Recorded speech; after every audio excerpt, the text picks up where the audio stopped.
तमिळनाडूमध्ये मदुराई जवळ जे सुब्रमण्य स्वामी मंदिर आहे, या मंदिराच्या प्रांगणामध्ये जो दीपस्तंभ आहे 14व्या शतकापासून इथं दीप प्रज्वलित केले जातात.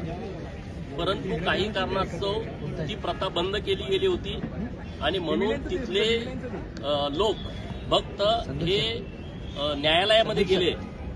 मद्रास उच्च न्यायालयाच्या मदुराई खंडपीठानं दीप प्रज्वलित करण्याचा एक चांगला निर्णय दिला आणि त्यानुसार परत ही प्रथा सुरू झाली.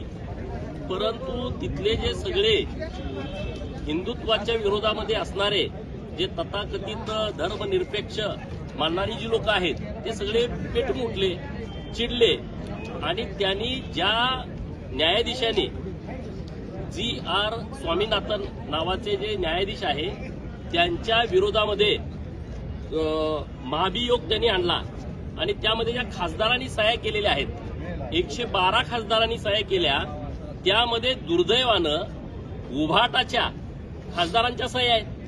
अरे तुम्ही इकडे हिंदुत्ववादावरती बोलता, हिंदुत्ववादावरती मतं घेता आणि तिकडं जाऊन जे इंडिया आघाडीवाले हिंदुत्वाच्या विरोधामध्ये भूमिका घेतात, हिंदूंच्या परंपरा मोडीत काढण्याचा प्रयत्न करतात, त्यांच्या खांद्याला खांदा लावून तुम्ही तिथं बसताय आणि दीप प्रज्वलनाच्या विरोधामध्ये न्यायाधीशांच्या विरोधामध्ये जी भूमिका घेताय त्यामध्ये तुमचे खासदार सह्या करतायत.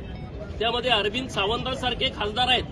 अरे तुमच्याच मुख्यमंत्री पदाच्या काळामध्ये लालबागचा राजा 1 वर्ष बसवता आला नव्हता.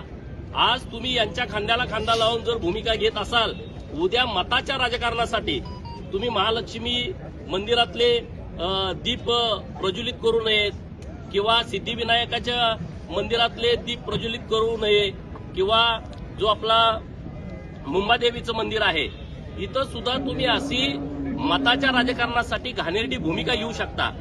या प्रकरणामुळे जो खोटा हिंदुत्वाचा बुरखा जो उभाटा गटाचा होता तो टारा फाटलेला आहे.